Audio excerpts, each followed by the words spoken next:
자, 매일경제에서 기자 활동을 하고 계시고요. 오늘 이 자리는 전혀 자신의 직장 생활과 관련이 없다고 주장하는 그런 저자분입니다. 파괴자들의 저자 손재건 기자님을 모시고 7대 메가 트렌드에 대해서 들어보도록 하겠습니다. 뜨거운 박수로 모시겠습니다.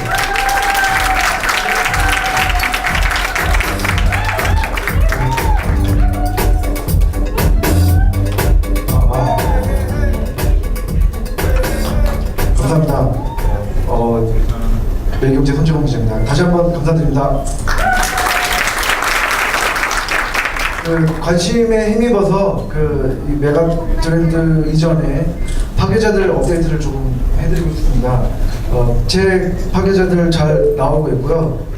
관심이 힘입어서 저희가 벌써 3세에 들어갔습니다. 그래서 오늘부터 이번 주부터 3세에 들어가고요. 이거는 지금 지난해 11월 13일부터 63일 만에 3세를 찍게 돼서 너무너무 감사드립니다. 4세, 5세까지 많은 관심을 부탁드립니다. 감사합니다. 그리고 제가 좀 이렇게 좀 자부심 있게 생각하는 거는 이제 많은 제 지인들이나 아니면 이제 독자분들이 자발적으로 이제 인증샷을 올려주시고 이런 문화, 예전에 이런 게 있었는지는 잘 모르겠습니다. 책을 출간을 하고 또 그거를 인증샷을 찍고 라는 문화가 있었는지 모르겠는데 저는 굉장히 자부심을 가지고 있습니다. 특히 이제 이런 친구들도 이제 인증샷을 올리고 있고요. 이렇게 저희 페이스북으로만 인증샷을 제 태그 붙여가지고 하신 분이 50분이 넘습니다. 그리고 이 파괴자들 특징이 또 커넥티드 북인데요. 커넥티드 북은 아시다시피 구글 드라이브로 제가 이걸 쓰고 이메일 계정 인증을 받으면 이렇게 모바일로나 또 댓글을 달 수가 있고요. 그런 커넥티드 북 독자분들이 지금 이렇게 접속하는 분들이 지금 한 150분 정도 됩니다. 이것도 커넥티드 북이라는 새로운 개념으로 이렇게 책을 읽는 새로운 방법에 대해서 제가 한번 생각을 해봤고 이걸로 특허를 또 출원을 했습니다. 그래서 이미 150분 되는 분들이 접속을 해서 댓글을 남겨주고 계셨고요. 또 오타라든지 아니면 난 그렇게 생각하지 않는다 라고 해서 말씀 올리신 분이 150분 정도 돼서 저는 모르겠습니다. 이런 커넥티드 북이 책의 그런 미래다라고 이것이 대안이라고 요것만이 대안은 아니지만 이렇게 책을 출간을 하고 또 독자분들과 소통을 하고 또 독자가 누군지 알고 그러니까 저자와 독자가 누군지 알고 독자와 독자끼리 소통할 수 있는 그런 새로운 방법이 커넥티드 북이 아닐까 이렇게 생각을 하고 있습니다.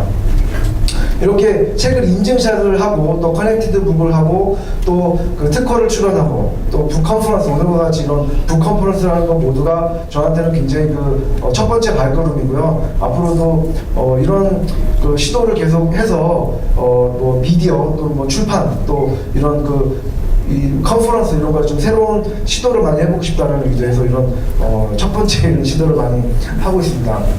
제가 이 북 컨퍼런스를 한다. 사실 이게 북 컨퍼런스가 이 북 콘서트도 아니고 왜냐면 북 콘서트라고 하면은 이렇게 너무 저자한테나 아니면 개인한테 너무 초점이 맞춰져서 정말 내용에 대해서는 많이 안 나오는 것 같아요. 그래서 저는 이제 이번에 정말 좋은 책인 기계와의 경쟁하고 같이 해서 컨퍼런스를 해보자 그런 아이디어를 만들어봤고요. 또 많은 분들이 동의를 해주셔서 오늘 이 자리까지 서게 됐습니다. 왜 저한테 이걸 한다 그러니까 이제 후배가 물어보더라고요. 선배 이거 다 좋은데 왜 해요? 라고 이제 물어보시는데 생각해봤습니다. 이걸 내가 왜 하지? 생각해봤는데 저는 거꾸로 이거를 why not? 이렇게 생각을 했습니다. 왜냐면 제가 이 책을 파괴자들이라는 책을 썼던 것도 모르고 출간을 한 것 자체가 책을 한번 써야 되겠다 아니면 책을 써서 어떻게 돼봐야 되겠다 이런 것이 아니라 제가 지난 1년간 실리콘밸리에서 경험한 것들을 혼자 있으면 안 되겠다라고 제가 혼자 느껴서는 안 되겠다라고 생각을 해서 책을 쓰게 됐고요. 또 책을 출간한 이후에 많은 독자분들의 피드백을 얻으면서 나의 그런 생각과 나의 경험은 같이 나누는 게 좋겠다라고 생각해서 이런 자리를 마련을 하게 됐습니다. 이렇게 시도하는 것 자체가 저는 큰 의미가 있다고 생각을 하고요. 그리고 이렇게 독자와의 소통하고 관객과 소통을 하면서 또 같이 아이디어를 나누고 더 큰 아이디어를 얻을 수 있다고 생각하기 때문에 이런 자리를 마련할 수 있다고 생각을 합니다. 먼저 이 오늘 말씀드린 내용은 크게 이제 두 가지로 나눠지게 되는데요. 첫 번째는 좀 2014년 큰 조망을 해보고, 두 번째는 이제 이 7대 메가트렌드에 대해서 한번 말씀을 해보겠습니다. 제가 경제지에 있다 보니까 이제 이런 우리 한국을 둘러싼 상황에 대해서 많이 기사도 많이 읽게 되는데요. 특히 이제 이렇게 뭐 메가트렌드 이렇게 할 때 그냥 뭐 테크, 뭐 기술이 어떻다 이런 것보다는 전반적으로 한국을 둘러싼 상황이 어떤가. 특히 지금은 연말연시잖아요. 신정과 부정을 하기 때문에 연말연시 한번 짚어보는 것도 좋겠다라고 생각해서 한번 짚어봤습니다. 미국 먼저 좀 말씀드리고 싶은데, 미국이 사실 국민소득 5만 불, 올해 5만 불이 될 것 같습니다. 그리고 인구가 뭐 3억 1,600만 정도 되고요. GDP가 16조 정도, 16조 달러 되는 그런 나라입니다. 근데 미국이 이머징 국가가 되고 있습니다. 그러니까 뭐 3%, 우리나라가 지금 3.5%, 3.9% 목표를 성장을 목표로 하고 있는데, 미국이 지금 3% 성장 올해 할 것 같습니다. 이렇게 미국이 이 거대한 규모에 있는 나라가 4% 성장한다는 건 대단한 성과인데, 인구도 많고 GDP도 높고, 근데 이런 거 자체가 미국이 그런 실리콘밸리에 있는 많은 기업들 혁신이 영향을 많이 주지 않았나 이렇게 생각을 하고 있습니다. 또 11월 달 되면 올해 이제 미국의 가장 중요한 모멘텀 중에 하나가 이제 11월 미드텀 일렉션이라고 하는 중간 선거인데요. 여기 상원, 하원 의원 선거도 하고 또 일부 지방자치단체장 선거도 합니다. 근데 이런 11월 선거인데 이 오바마 대통령이 11월 중간 선거 때 모든 걸 올인하게 됩니다. 그래서 제가 생각할 때는 실업률이라든지 또 백투 더 아메리카 이렇게 하면서 공장을 불러 세운다든지라고 하면서 이런 미국이 세계 경찰 이런 거룩한 것보다는 정말 실업률 해소와 또 제조업 부활 이렇게 얘기하면서 굉장히 이기적인 그런 미국이 되지 않을까 이렇게 생각을 해봤습니다. 다음은 이제 중국인데요. 중국은 아시다시피 우리나라에도 굉장히 영향을 많이 미치고 G2가 되고 있습니다. 화두를 저는 글로벌 중산층이 세계 경제를 불러일으킨다라고 하는데 그 핵심은 중국에 있습니다. 중국 여전히 지금 7% 성장을 올해 목표를 하고 있고요. 또 물론 지방 정부 부채가 굉장히 많기 때문에 뇌관이 되고 있지만 여전히 중국은 올해 7%에서 성장을 해서 세계 소비 시장의 또 파워하우스가 될 것 같습니다.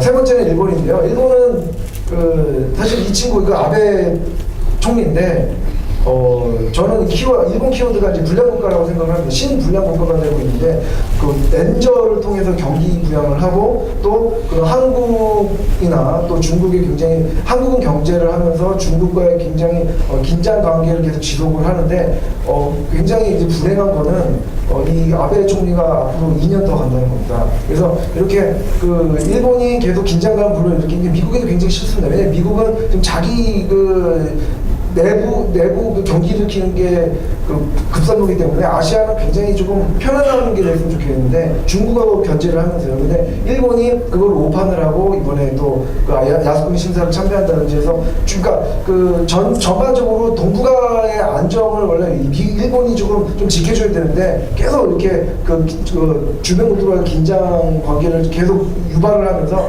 오히려 지금 제일 큰 불량 국가가 되고 있는 게 지금 일본이 지금 되고 있습니다.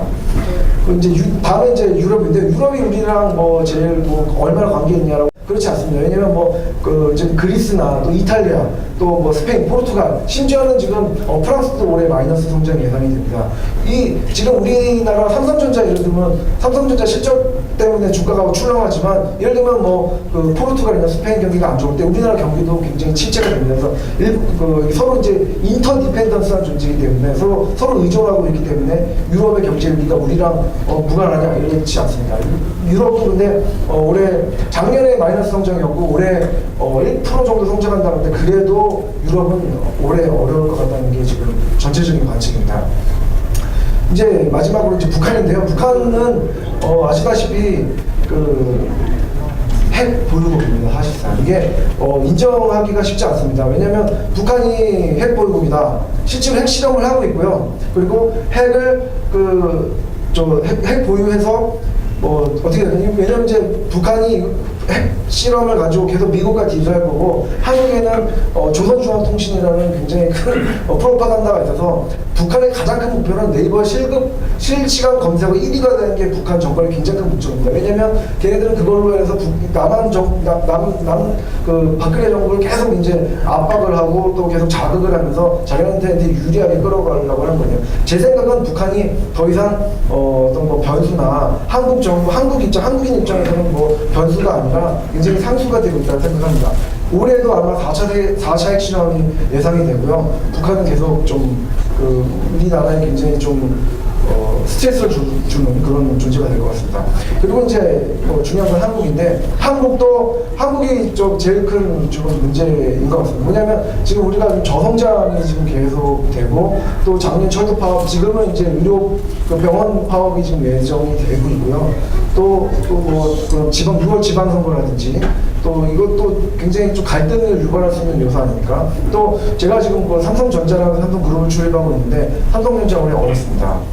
작년에는 기록적인 10조 원 이익을 돌파를 했죠. 그래서 굉장히 성장의 삼성전자인데, 지금은 삼성전자 올해 굉장히 어렵습니다. 곡선이 날 겁니다. 삼성 스스로도 그렇게 얘기를 하고 있습니다. 내수 부진합니다. 그래서 한국에는 전반적으로 잠재 성장률도 좀 내려가고 있고, 또 저출산 고령화로 인해서 국가 부채가 늘어나고 청년 실업률이 굉장히 높습니다. 제가 볼 때는 우리나라 이렇게 전반적으로 올해 한국의 키워드라고 하면은 스트레스 테스트, 즉 우리 한국인들한테 주변 상황도 굉장히 녹록지 않고요. 우리 스스로도 리더십에 대해서 스스로 의문을 많이 짓고 있는 분들이 많고, 미국도 그렇고, 미국은 이기적인 미국, 또 불량국가인 친불량국가인 일본, 또 중국 계속 북한을 레버리지를 하면서 계속 파워로 가고 있기 때문에, 우리한테는 굉장히 우리 2014년 제가 볼 때는 스트레스 테스트가 되는 그런 한 해가 되지 않을까 이렇게 생각을 해봤습니다. 이런 스트레스 테스트를 좀 한국이 조금 더 나아지려면은, 우리가 이제 IT 강국이라고 하는데, 이런 IT를 좀 많이 활용을 하고 테크놀로지가 굉장히 생산성 향상에 기여를 하고 있지 않습니까? 그런데 우리의 문제는 지금 그런 IT는 지금 도처에 깔려 있는데, 이런 질적 성장과 양적 성장이 지금 불균형이 있다. 예를 들면 우리가 너무 이런 연평균 근로 시간이 너무 높은 대신에 노동 생산성 엄청 떨어지고요. 우리는 일을 많이 하지만 투입 대비 아웃풋이 없다는 겁니다. 이거 너무나 잘 아는 얘기지만 실제로 우리 생각해볼 필요가 있다고 생각합니다.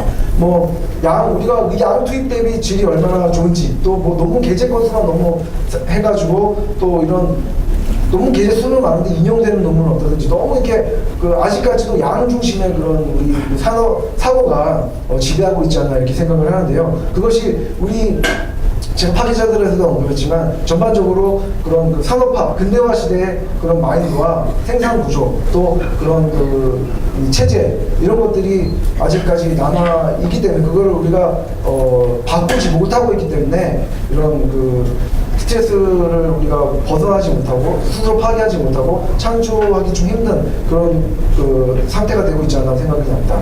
제가 기자인데, 기자라고 하면은 굉장히 지식노동자라고 알려져 있고 그렇게 했지만, 저는 지금 생각해보면 제가 지식노동자인가라고 생각이 들 때가 있습니다, 가끔. 왜냐면은 저는 우리 회사에서 저는 기사만 쓰는 사람입니다.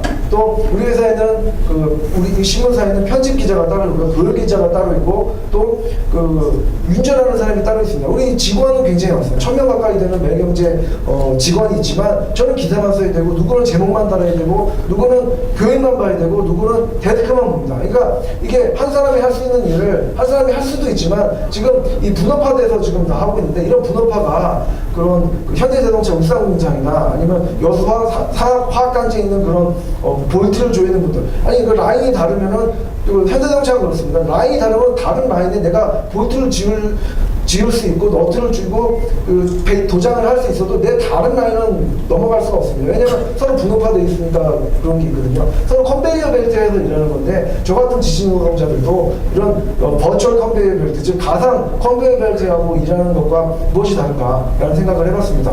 그러니까 이런 지식노동자들이 정말 생산적인 일을 하고 있는 것이 아니라 어떻게 보면 시간 죽이기 일을 할 수도 있다라는 그런 건데요. 우리가 전체적으로 산업화 마인드, 산업화 시대에 있기 때문에 이런 걸 벗어나고 있지 못하기 때문에 이런 그 가상 컨베이어 벨트에 일하고 있는 저 기자뿐만 아니라 많은 지칭노동자들이 그런 일을 하고 있다 저는 그렇게 생각을 합니다. 세상은 많이 변하고 있습니다. 제가 파기자들에서도 많이 언급한 내용인데요. 지금 여기 보시는 슬라이드는 바티칸 광 2005년입니다. 여기 그 베네딕토 16세 그 콘클라베 현장이었는데 마지막 날 세 번째 날에 그때도 하얀 연기가 올라왔거든요. 그때 하얀 연기가 올라갈 때 이 장면 보시면 어느 누구도 이거를 중계를 하거나 하는 그런 사람이 없습니다. 왜냐면 지금 이 모습 자체가 CNN 중계를 하고 있었고 이때도 뭐 인터넷이 있었습니다. 하지만 어느 누구도 요 와가지고 내가 이 바티칸 광장에 베네딕토 16세 교황이 선출되는데 내가 이 자리에 있었다라는 거는 기억을 하겠지만 이걸 내가 어떤 방식으로 해야 되겠다는 건 어느 누구도 생각하지 않았습니다. 2005년은 우리가 아주 먼 미래는 아닙니다. 8년 전밖에 안 됩니다. 하지만 지금 상황은 어떻습니까? 작년 3월달에 프란시스 2세가 지금 바티칸 광장에 똑같이 그 콘클라베를 하고 또 마지막 날에 했을 때 모든 사람들이 마지막 날에 그 연단에 올라왔을 때 마지막 그 사람들이 다 자기 각자의 방식대로 그냥 중계를 합니다. 요 어떤 앱이 될지는 사람이 뭐 선택을 하는 거겠지만 미디어 앱이 될 수도 있고 또 트위터가 되고 페이스북이 되고 될 수 있겠지만 모두가 다 각자의 방식대로 지금 중계를 하고 있습니다. 이것이 아까 2005년과 2013년 5년 8년 됐지만 이 변화가 간단한 변화가 저는 그렇게 생각하지 않습니다. 이게 이런 미디어의 변화가 정말 좀 더 근본적인 변화를 불러일으킨다. 여기가 지금 앱을 쓰고 뭐 하는 거지만 이 각자의 방식대로 중계하는 저 자체가 우리가 큰 사회적 변화를 이미 변화를 하고 있고 우리는 그거를 부지불식간에 인정을 하고 있다는 그런 주장입니다. 뭐 이것도 마찬가지예요. 지금 뭐 제프 베조스가 작년이었죠. 작년에 가장 큰 뉴스, 제가 미디어업계에 있어서 그런지 몰라도 미디어업계 가장 큰 뉴스 중에 하나가 이 제프 베조스, 아마존 CEO인 제프 베조스가 이 워싱턴 포스트를 인수한 이것입니다. 이게 이거를 보고 어떤 그 언론 운동하는 분들이 이렇게 이런 얘기 인터넷 쇼핑몰 업자가 워터게이트 사건 특종을 하다가 닉슨 하향을 시킨 워싱턴 포스트를 인수했다라는 그런 격한 문구를 트위터에 올리신 것도 봤습니다. 그분은 이제 제프 베조스가 누군지 몰랐기 때문에 그렇겠지만 뭐 따지고 보면 틀린 건 아닙니다. 인터넷 쇼핑몰 업자가 워싱턴 포스트를 인수한 거거든요. 브랜드, 자산, 인력 다 있었습니다. 가격 우리 돈으로 2,647억입니다.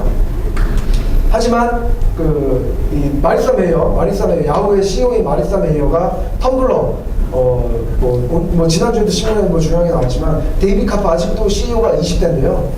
데이빗 카프의 텀블러 인수될 때 직원 10명이었고 지금도 그렇게 많지 않습니다. 텀블러라는 SNS 사이트 인수한 가격이 1조 1,649억 원입니다. 이게 텀블러 CEO 데이빗 카프는 워싱턴 포스트가 닉슨 하야시킬 때 태어나지도 않았습니다. 아주 그런 친구였는데 지금 1조 1,649억 원에 있어요. 심지어 마리사 메이어가 데이빗 카프한테 얘다 받아라 해가지고 초기 인수 자금이 2,600억 정도 됩니다. 그 자금으로 워싱턴 포스트를 인수한 거거든요. 제프 베조스가. 이게 이런 미디어의 변화가 우리는 그냥 한번 보고 뉴스와 그러네 하고 지나가지만 이런 것들이 간단한 변화는 그렇지 않습니다. 우리가 정말 어떤 가치가 어디서부터 어디로 옮겼는지에 대해서 또 미디어는 어떻게 변하고 있고 미디어는 커뮤니케이션이거든요. 어떻게 가치가 어떻게 옮겨갔는가에 대해서 우리가 알 수 있는 그런 사건이라고 저는 생각을 합니다.